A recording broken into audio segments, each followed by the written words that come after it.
it's comforting at first to sit down and read about a place where, things could be perfect, and to imagine what could be, and to, think about these possibilities. But I think on the flip side, utopian literature kind of gives us a cautionary tale sometimes, because inevitably we see these examples of why it's not working. And so, when I finish reading something or watching something where a utopian society seems perfect in the beginning and then it starts to all fall apart by the end, at the end, I'm comforted to come back to the real world.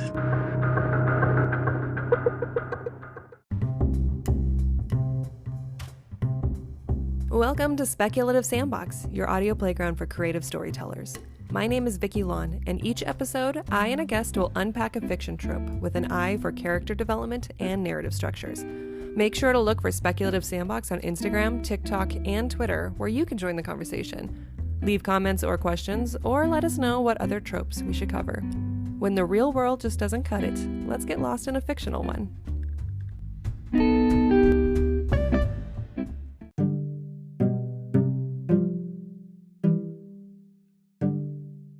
You know what they say, one person's trash is another person's treasure. But what if the reverse were true? Can one person's idea of a perfect society actually be someone else's worst nightmare? Author Jacob Devlin joins me in unpacking utopian societies. The term utopia was coined by Sir Thomas More in 1516 in reference to a fictional island society in the New World. And that term has been used by writers ever since in reference to their ideal perfect society. What do utopias try to achieve? Equality seems to be the main objective, but because society is not homogeneous, are utopias just another form of control with an effective PR strategy? Let's get started. Okay, so Jacob, before we get into the questions, can you tell us a little bit about yourself as an author, a writer, and tell us about your big weekend last weekend? Absolutely, yeah. So first of all, thank you so much for having me on your podcast. This is really awesome. My name is Jacob Devlin. I am a fantasy writer. I primarily write middle grade, young adult, kind of straddle the line between the two and go back and forth. I'm based here in Tucson, and I published 6 books up to this point. And this past weekend, it was really exciting. I got to go over to the Tucson Festival of Books, which is a really huge tradition that happens here in Tucson. And I think it's the 3rd largest book festival in the country. And so just such a cool thing that we have that in our own backyard. And so I was there this past weekend, and I got to sell some books in the Indie Pavilion on Saturday, but it was also just really fun to walk around and be a fanboy. Like a lot of my favorite authors were in town, Vickie Schwab and TJ Klune. So I went and saw their panel on Saturday, and then yesterday my primary goal was to get the rest of my books signed by them. And so it was just really fun to walk around and enjoy the festivities, and they always have good food and a great atmosphere, and it was great to have this come back to town after a couple of years off from the pandemic. So it was great. I feel the same way. I was so excited to get out there, and I think the event started mid-morning, and I got there right when it started, and there were thousands of people just walking around that mall. So I'm excited that it's back as well. I got to peek a little bit into the tent where Vickie Schwab was. It was a little crowded. My kids were with me, so there's only so much I could do before they got bored. But I was really glad to see you and support you at the Indie Author Pavilion. And so, yeah, I'm also excited that you're going to be on this podcast. We've been following each other for a couple of years. I actually first found out about you from a Tucson Comic-Con. I don't know if you remember that, but I saw your booth there and I bought one of your books, and then I looked you up on Instagram, and then the rest is history. Right. I was trying to remember. I think that's where we met, was Tucson Comic-Con in 2018 or 19, one of those years. But yeah. You do a great job with all the conventions and the book festivals. So good for you. You're a good author getting your work out there. Thank you so much. That means a lot. Okay, so this is an interesting topic that we're discussing today. When I first reached out to you and gave you a list to choose from, or to come up with your own, you gravitated toward utopian societies. Can you tell me a little bit about what made you interested in that topic? Yeah, definitely. I think that my interest in the utopian societies comes from a couple different things. Number one, I think, is probably my psychology background. That's one of the degrees that I got at the University of Arizona. And I've just always been fascinated by the study of human mind and human behavior. And I think what I got out of that is that humans are imperfect, but that we are drawn to the possibility of like self-improvement. And so it doesn't stop us from trying to live in these perfect worlds or build towards perfect societies. And so it's just really fascinating to think about that clash. We're imperfect by nature, but we're always trying to improve and to get better. And there are just so many cool examples in society of how that happens. We look at these so-called perfect societies, and I'm excited to start poking holes in them with you, and how we're drawn to this idea of these perfect worlds. But I think in a lot of times there's this trade-off. So I'll back up a little bit and say that I took a class in higher education a couple of years ago, and a lot of it was that we were studying systems of higher education. And what I kept coming back to is that this whole system is broken. I was one of those people like, burn it all down and start from scratch. It's not equitable and it's not working. And then the professor would always tell me like, no, Jacob, the system isn't broken. The system's working, but for who? Who benefits from this? And what's the trade-off? Who doesn't benefit from this system? And then so when we were talking about utopian societies, that's kind of the lens that I approached it from, is that, utopia for who? Who's benefiting from these perfect societies? And then when we look at these examples in literature, what's the trade-off, or who's at the cost of who, or who who's kind of getting the short end of the stick from this? So the term utopia may have come about in the 1500s by Thomas More, but what you were talking about, the desire to pursue, define, or create perfect societies, traces back to as long as we've had societies. You went into this a little bit, but what do you think is its greatest appeal? Why do we continue to write about it or read about it in books? I think one reason maybe is that it gives us an escape. There's so much about literature that it's comforting to be able to sit down and get away from what's going on in the real world, especially these past couple of years living in a pandemic, and there's awful things happening in other countries and such. And so it's comforting at first to sit down and read about a place where things could be perfect, and to imagine what could be, and to think about these possibilities. But I think on the flip side, utopian literature kind of gives us a cautionary tale sometimes, because inevitably we see these examples of why it's not working. And so, when I finish reading something or watching something where a utopian society seems perfect in the beginning, and then it starts to all fall apart by the end, at the end, I'm comforted to come back to the real world. It's like, kind of be careful what you wish for, because, there are a lot of, it kind of shows us that we have it good, and, we can keep aspiring for better, but there might be a cost to it sometimes. Yeah, I definitely see that. I know from my limited experience with utopian literature and all that stuff, like my feeling is that it comes from at least two places, right? You have people who are experiencing a really terrible life. They want things to be better, and it's a good way to explore what does a world look like without war and without conflict. But then on the opposite spectrum, you have the perspective of someone who wants to control what is uncontrollable. And they create, and one of my examples that we're going to get to, Thomas More, as my prime example, is a great one, where he's trying to control what really is not controllable. And the motivation isn't for himself to escape hardship, but rather to enforce a certain quality of life on everyone else. So it's like there's a good perspective, and then there's a sinister perspective on utopian communities. So yeah, let's go into this. I asked you to think of some utopian fictional examples. My thought was we can go into what makes them awesome, and then what makes them kind of scary. And do you want to just go back and forth on it? Awesome. That sounds great. Okay, so how about you start? All right. So I remember messaging you a little bit before and saying we have to talk about Westview from the Marvel Cinematic Universe. Yes. Yeah. So specifically from the WandaVision show that came out recently. Yeah, definitely. So WandaVision, just a fantastic show, and an exploration of grief and kind of the ways that we deal with grief. And so I was thinking a lot about that when we got into the topic of utopia, and how in WandaVision, Wanda has created her own utopia, and she looks to these sitcoms that influenced her when she was growing up, and these shows that she used to use to escape from her traumas and from the horrible things that were happening during her childhood. And so she would watch Dick Van Dyke, and so she grew up and she created this reality where, you know, everything's just like her sitcoms, and we're going back and forth in the different eras, and she's trying to create her perfect Dick Van Dyke life and all of these other things. And so it's really interesting to think about how, you know, she's created this perfect world where she has basically everything she wants, but I think the cost is that she's doing it,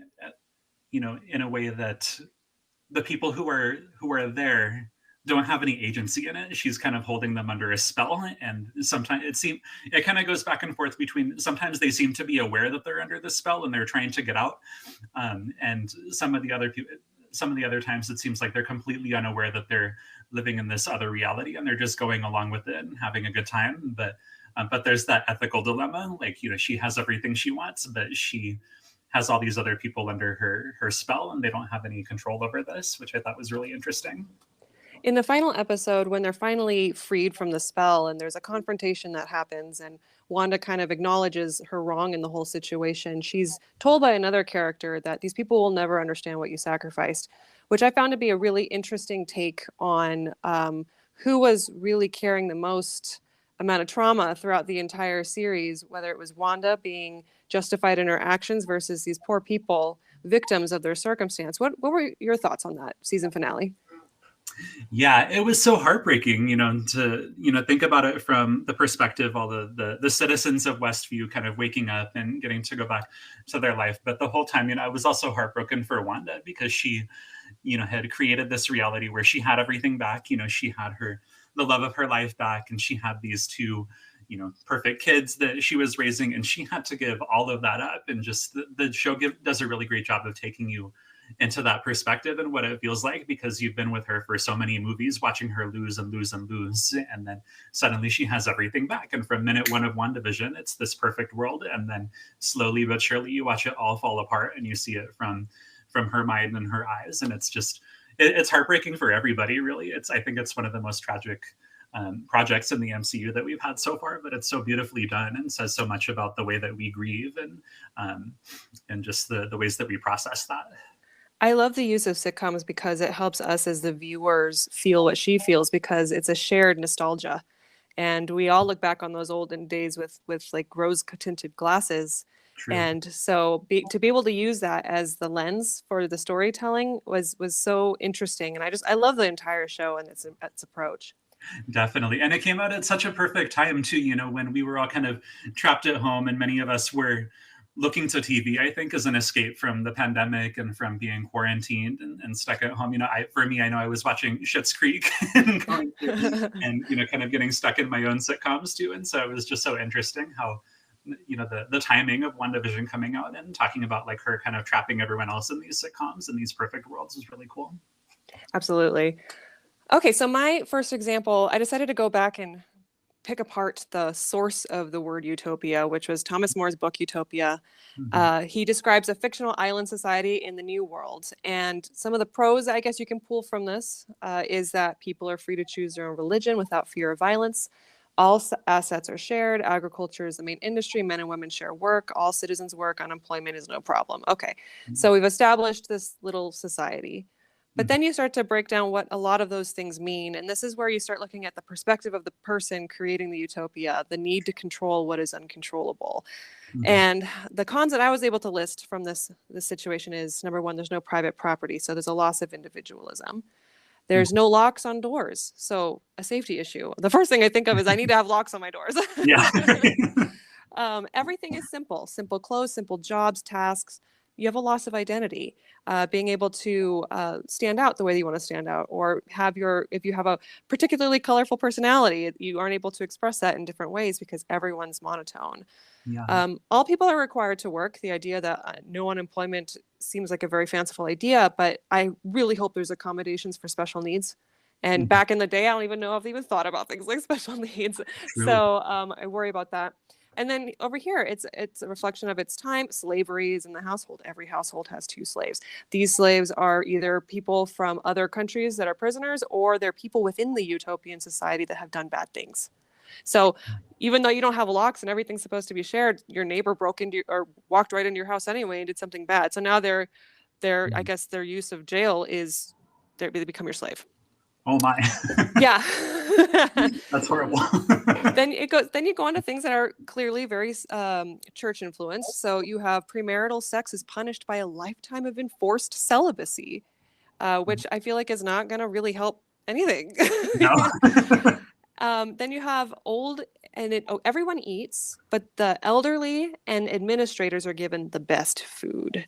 So when it comes to the elderly, a lot of cultures have this where the elderly are revered and respected. They get first dibs on the meals, all those things. But when you talk about administrators having the best food, then you've introduced corruption or a potential for corruption. And so I'm like, nice structure, I guess, Thomas More, but there's some holes in the logic here.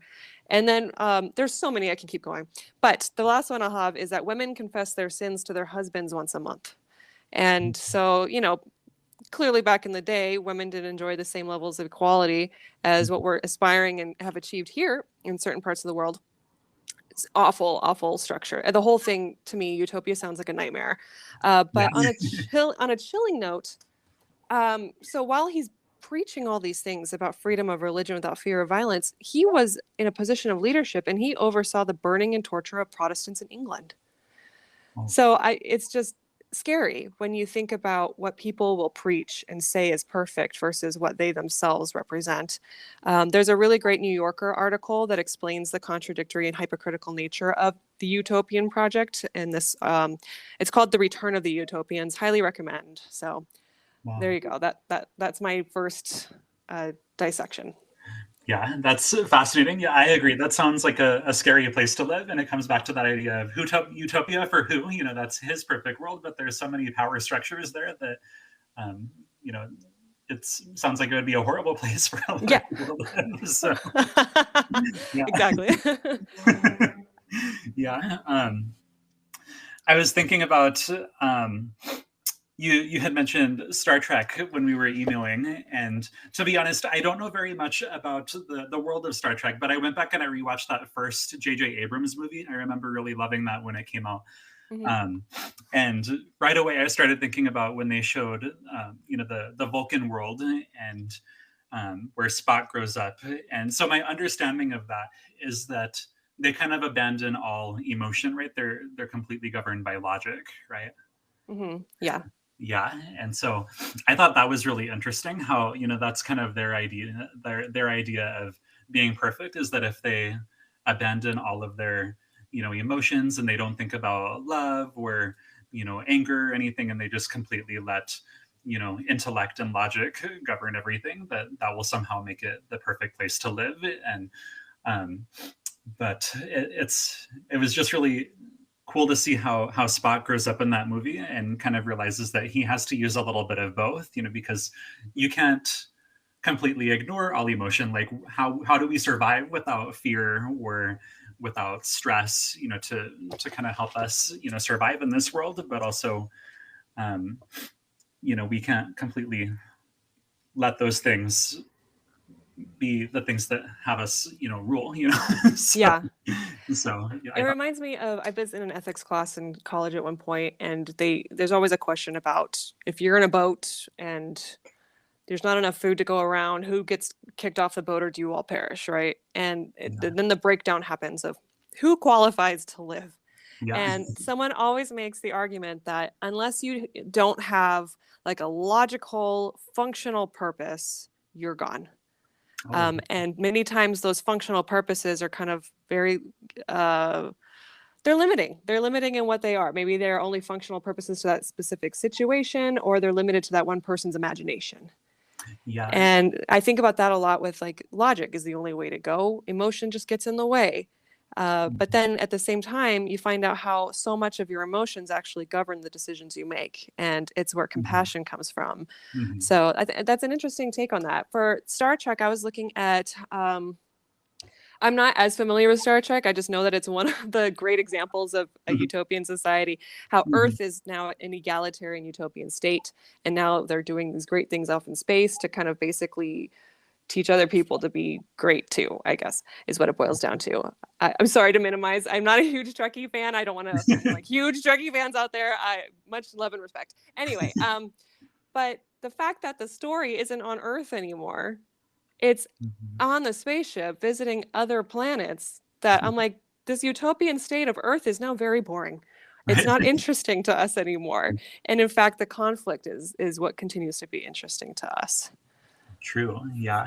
And then and then my understanding, I was taking notes on how like the Federation, their whole goal is peacekeeping and trying to keep the peace between the worlds.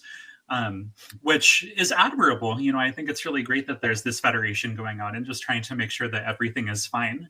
But I think the whole conflict of the movie comes from how um, Nero comes back and starts attacking the worlds because the Federation couldn't save his planet when it was about to be like eaten by a black hole or something like that. And so he gets really mad at the Federation, and then he comes back, goes back in time, and lashes out um, at Earth and at Spock, and he attacks Spock's homeworld and everything. And so I might be, complicating the plot or getting it completely wrong, but that was my understanding of Star Trek. And so it was just interesting to think, like even if the Federation is out there, kind of keeping the peace and doing the right thing, there's always that human failure too, right? Like there's going to be times where they're not able to save everybody, and then those emotions come back, and Nero Mm. gets mad and he retaliates because he feels that the Federation failed him, and so even if everyone has these really great intentions, there's going to be that human error sometimes where something goes wrong, and then emotions get involved, and so I don't know if it's possible for perfection to exist if we can't always do you know follow our best intentions too. Yeah, no, that's a really, really good point. And it takes us back to at what point in a society does the breakdown start happening? Yeah, Um, okay, is there anything else that you wanted to say about Star Trek before I move on to the next one? I think that's all I have for Star Trek. Yeah. Okay. The other one that I was thinking about was The Matrix, which is a utopian and a dystopian at the same exact time. So hear me out first. Yeah. The Matrix, I think the machines knew what we're about. And so they created what they intended to be a utopia. So it's an example of a totalitarian rule of enforced servitude that tries to address a couple of things. We have an insured foods. I'm sorry, let me start over. There is an insured food supply for the robots, and they have satiated humanity's desire for violence since the matrix that they create is supposed to reflect our actual world. It doesn't try to create a perfect world. Um, and especially since violence doesn't stop within the matrix, even though it's not needed. So that's where I'm like, okay, these robots are probably thinking we did a good job. We've ensured our food supply, and the humans are happy. They should have no reason to complain. But of course, we as humans watching this, the con is that it's dystopian because we have no control. Yeah. Not necessarily because the matrix has war and crime and violence in it. So I found that to be interesting that we're fighting against the lack of control, and the whole point of getting out of the matrix is to get your control back. I actually think that this is a good representation of a human might try to enforce world peace Mhm. while fighting against our more volatile natures. Basically, it's like you will not fight anymore.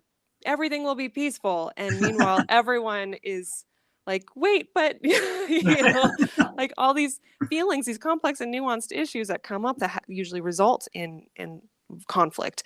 So yeah, that's my example. Yeah, and definitely that was my thought on the Matrix too. Is that if we lose all of our control, then is it really perfect? Because we've lost our agency there, and it reminds me of some other examples. Like I started thinking about Bossing Say too from Avatar. Do you watch Avatar? I have seen the first with the one with the on. Yeah, Yeah, yeah. yeah, I've seen that one. Yes. So they go to this city, I think in the second season, and they're looking for the Earth King, I think, because like Aang has learned a secret about how to defeat the Fire Lord, I think. And so he goes to Ba Sing Se and tries to find the king so he can, kind of share the secret and they can get together in this fight and take down the Fire Lord. But when they get to Ba Sing Se, like they're greeted by this woman. Her name is Ju Di, I think, and she has this like really big, like cheesy grin, and she says like, "Welcome, you're completely safe now. Everything is fine." And right away, you can tell that there's something off. And as they're making their way through the city, she just keeps on, putting on this facade of like, everything's great and you're going to be safe here for the rest of your life or however long you decide to stay here. But then they start seeing that there's all these breakdowns where, the poor people are out on the street and other people are kind of reaping all the benefits, and everything's not fine. She's keeps insisting that everything's great, and she keeps saying like there's no war in Ba Sing Se, but like very clearly there is something going on, and there's all these inequalities, and it's kind of spilling into this war with the Fire Lord. And there was a point where I was rewatching this episode, and I took a picture because every time somebody mentions the war, like somebody comes and like silences them, and so I took a picture because I had the captions on, and one of them gets captured, and let's see, the guy who captures them says, "In silencing talk of conflict, Ba Sing Se remains a peaceful, orderly utopia." And so I was like, that's perfect, for our discussion today, because they're doing their best to maintain this illusion of peace, but ironically, they're silencing all these people, and they're capturing them, and they're binding them up and saying like, "Be quiet, stop talking about the war." It's just creating more problems. And so even if it does become a peaceful place, like it's at the cost of their ability to speak freely and to have open conversation. They're just pretending that everything is fine. So. Well, and from a psychology perspective, how does that seem for someone who may have grown up being conditioned to constantly hide their thoughts and problems? I'm sure that takes a toll on people, right? Yeah, absolutely. Yeah, that was something I was thinking about too. And then it also has those parallels to The Good Place. I told you about how I was thinking about The Good Place, because as soon as they get to The Good Place in the first episode, and there's this big sign that says everything is fine, and they're just supposed to pretend that everything is fine. And so it's hard, if somebody is kind of being conditioned to say like everything's perfect, or like if you're sad and somebody tells you don't be sad, everything's great, that doesn't really help somebody. And so to create this fake world where everyone's putting on this smile, but they're not actually feeling it, that's just creates a lot of problems further down the line. Don't you find I find that happens a lot too, just not even on societal levels, but like within the home, right? Hiding family secrets, hiding family conflict because you want people to think that everything's okay. True, right? It's kind of like the Encanto movie that just came out, where they don't talk about Bruno. Like, yeah, about exactly. Yeah, or the movie Turning Red that just came out as well on Disney Plus, where there's everything is fine, everything's great. The main character has been conditioned her whole life to be a perfectionist and that everything's perfect about it. But then the walls start breaking down. You realize it's not fine, and the only way that you can really resolve things is to talk about it. True. Yeah, that's a great example. How many more examples do you? I have one more. I just wanted to check before we go for it. Okay, alrighty. So my example is the town of Haven from the Knife of Never Letting Go books. So it's the Chaos Walking series by Patrick Ness. Have you read that yet? I have, yeah. Okay. Yes. First of all, fantastic books. I have seen the Chaos Walking movie. I would not say that is the best representation of the book series. But anyway, so the utopia that I'm referencing is the town of Haven. It is the final endpoint for our heroes, Todd and Viola, as they are fleeing the villains. So the whole movie, they're trying to get away from these people that are trying to take over all of society on their planet. And they believe that once they get to the town of Haven, they will be safe. And this is a spoiler alert. So this whole podcast is a spoiler alert. But when they get there, the citizens of Haven end up surrendering. And it's like the biggest betrayal and the big cliffhanger in the first book. And then when you get into the second book, you start kind of seeing the softness of the society that's become so not complacent, I guess you can say, where they become so trusting of situations, Mhm. where they allowed a villain to enter into their town and take over, Mhm. because they believe what they say, or they want to believe what they say, in hopes that they won't get killed. I just thought that was a really good example of seeing something ideal from a distance. It looks great from far away, and Mhm. then you get closer and you see the cracks in the system. That's true. Yeah, those were such great books. I'm trying to remember because I think part of the appeal for them is that they want to get to this place where you can't hear anybody's thoughts, right? The germ hasn't infected Haven. Is that part of the idea? They had figured out how to, yes, they suppress the thoughts. I don't remember exactly those, if it was never got there or if they learned how to suppress it. But yes, you're right. Right, right. Yeah, because that I think was part of why I love the book so much. Like it was just so interesting to think about a world where you can hear everybody's thoughts and just the complications that would come up with that. And so they're basically what they're trying to get back to is this world that almost looks like ours. You can't hear anything, but then when they get there's all of these complications that arrive with the mayor having beaten them there and then separating everybody out. All the boys are over here learning how to be strong warriors, right? And all the girls are over here. They're supposed to be the healers, and so there's all Hmm. those gender dynamics at play there. But yeah, in the end, Haven was just so horrifying from what I remember. Yeah. Yeah. And that book was horrifying to me. I felt like the way that they handled, or the way the writer handled reading people's thoughts, felt very honest to me. And it's Yeah. scary. It's kind of scary. And it talks about how, what do you fear most? Your internal most, I don't know, depraved thoughts. Whether or not you're an evil person or a good person, thoughts happen. Yeah. And when you can't hide it from anybody, who is really the bad guy? I find that to be so interesting. And you have Todd, who, when he meets Viola, he has all these thoughts about her, right? And he's immediately ashamed of them. He wants to hide them. I just think it's such an interesting way of looking at us, and how we can hide who we are in an attempt to create, manufacture our facades. And you have some of this, like the leader, there was the mayor, correct, and then there was a Mhm. priest. Those are the main villains. Right. And I just remember, like, everything about it was just so scary to me. It was, yeah. All right, do you have any other examples? I don't think so. No, those are the ones that I wrote down today. Okay, well then, now that we have picked apart other people's utopias, our next challenge was, if you had to create a utopian society, or maybe even explore a utopian society in one of your writings, what would it look like? Yeah, that was a great question. And I've thought about this all week long, trying to figure out how this is even possible. And um, in the end, I never got there. I tried to get as close as I could. Um, so I think if I had to create a utopian society, like what would perfect look like for me? I think somehow true social justice has been achieved. There's no power dynamics that oppress people. People are kind to each other. There's affordable housing and healthcare and college access. People are genuinely kind to each other. There's no horrible, tension between groups and everything. That's something that I hope that we can achieve one day. Um, I would love to live in a place that looks kind of like the Shire, but then I think Oh, that'd be great. right, the Shire is just so happy, and Yes, with lots of food.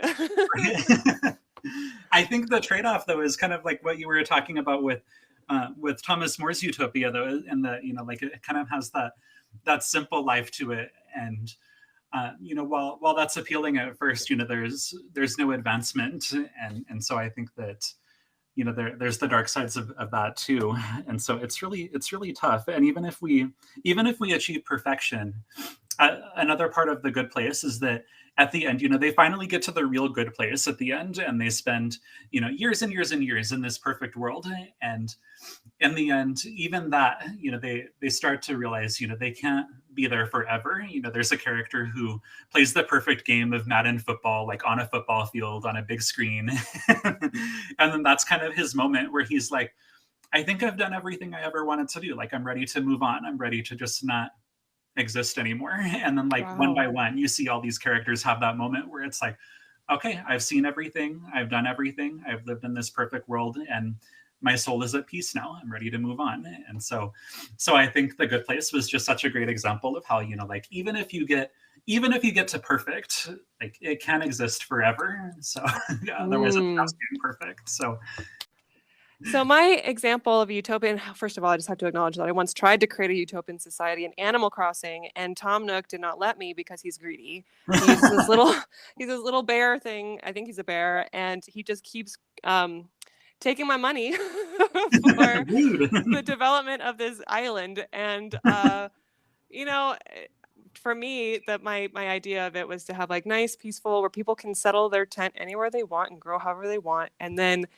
the societal pressures started coming in. Like, we need more people here. And oh, by the way, we need to reach a certain level town in order for you to get these certain benefits. And then I was like, my idea of utopia does not work in Animal Crossing, but that is okay. So then, yeah, I thought about this as well. And I took it from, I'm like, all right, what do humans need to be happy? And you have the classic Maslow's hierarchy of needs pyramid. Yeah. The four fundamental, excuse me, the four fundamental needs that a person needs to feel content. So you have the physical, air, food, water, sleep, clothes, shelter. Then you have security, health, emotional, financial, personal security, relationships, so family, friends, and intimacy, and esteem, which is respect, self-respect, and independence. So I feel like as long as those things are met, you have a good foundation. Then there's certain things that I think are essential to making sure those things are met, like solving food scarcity. From my angle, I think it was less about controlling others as a means to prevent violence, but rather to have a more responsive system to conflict. We know people are going to have issues with each other. So how can we reduce the actual violence? The only way I could think of, well, if I'm thinking in a totalitarian approach, the Big Brother system used for intervention, but how do you use Big Brother without it being Big Brother? Right. Yeah. Those are my thoughts. Yeah, that's really hard. Yeah. And that was something that I kept thinking about too, is that, like, conflict is going to exist. And I think that conflict can be healthy. It can, there are some really good things that can come out of that. And, even at my day job, I always tell my students, like, I don't want to see like any drama in the workplace, but conflict is okay. Some really good things can come out of that. And there's a difference between drama and conflict. But then I think you pose a really good question about, like, how do you enforce this no drama thing, or like, how do you make sure that conflict is healthy without kind of exerting, this power dynamic over them? Yeah, exactly. In my work, there's a term that they use called courageous conversations. It used to be culture of conflict. Then people thought that was a little negative.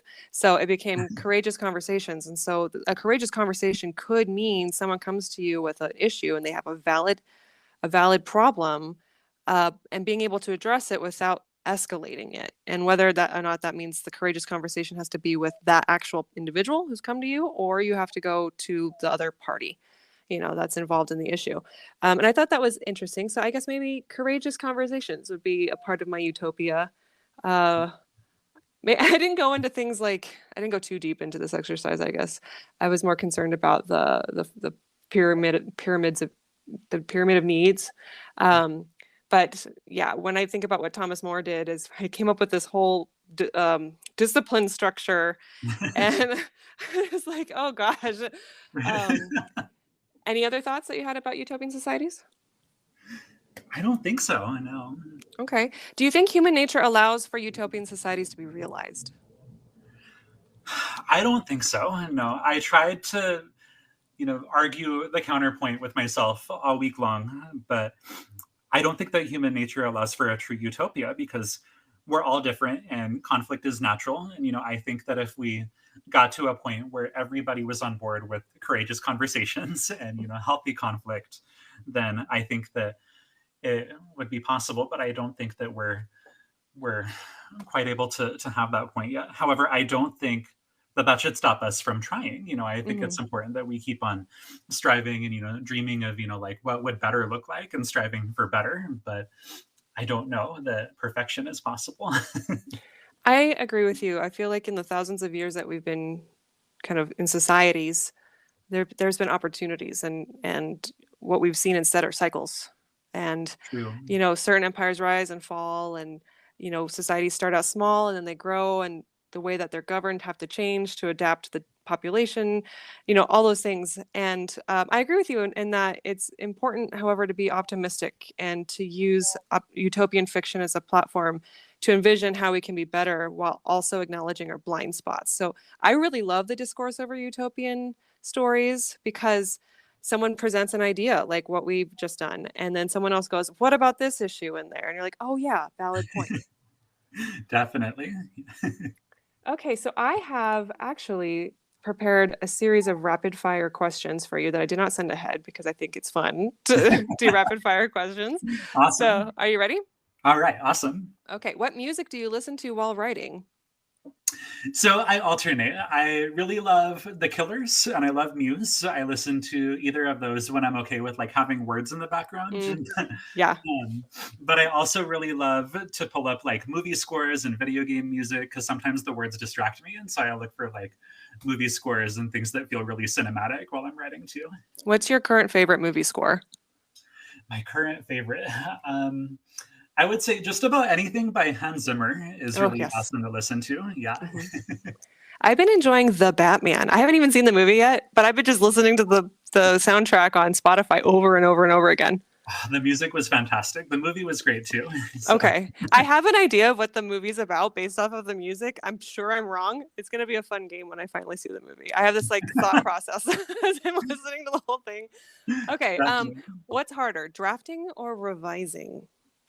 Drafting is a lot harder for me because I'm a perfectionist, and actually Vickie Schwab talked about this on Saturday too at her panel, but I'm just one of those people that like, I'm such a perfectionist. And so while I'm like shoveling all these words onto the paper, I'm very aware that they're terrible and that I'm putting this terrible version of my story down on paper. But I love revising because I know that I've already written the worst of it.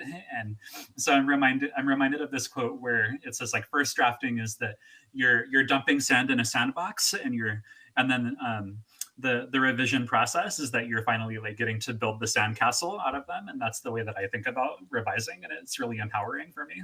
That's great. I mean, you're able to push out some first drafts really well. I'm stuck in, well, the book before, I wrote it in 4 months. I don't know how I did that. I always joke about how I didn't write it. Something else wrote through me. The second book, I'm way more conscious, and I'm picking it apart as I go, because I'm also struggling with that, this is the worst that it's going to be. And also knowing that in revision periods, when you're like catch problems, and I'm trying to catch them too prematurely, I think, which stalls the process. Okay. After you finished a project, what's the first thing you do to celebrate? I go get some food. Usually it's like pizza or ice cream, like just something that's generally not that healthy. And I'll bring it home and I'll put on a movie, usually like a Marvel movie or something I've been looking forward to watching for a while. Okay. So then that ties into my next question. Sweet or savory? I like a combination. I'm one of those people who likes, like chocolate covered, like pretzels or chocolate covered something salty. Yum. Puts them together. But if I had to choose, I'd probably go with the savory. Okay. All right. That's fair. All right. My last rapid fire question is, and you kind of answered this, so I'm going to challenge you to think of another example. If you could pick any fictional world to live in, where would it be? Any fictional world? So I think my first one was probably the Shire, because it just seems so quaint and cozy and like everybody's happy. I think my other one, I wouldn't mind living in Westview. I wouldn't mind being under Wanda's spell. Okay. Just had it so good there. Oh, which decade, which sitcom style would you want to be in? Let's see. I was a 90s kid. I just felt so nostalgic when they went through the 90s and it was that Halloween episode. I would probably want to go back there. Like that just reminds me of all the best parts of my childhood.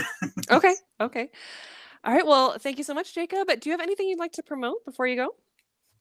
I guess if folks want to follow me, my Instagram handle is Jacob Devlin Creates with underscores in between.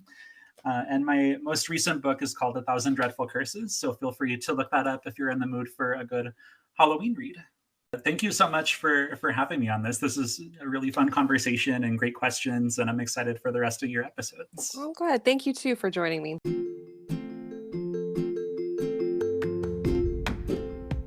Speculative Sandbox is a volunteer-run podcast that relies on the collaboration of fellow creators like you. Join the conversation and participate in fun polls and questionnaires on TikTok, Instagram, and Twitter. Interested in being in a future episode? Our DMs are open, or you can email speculativesandbox@gmail.com.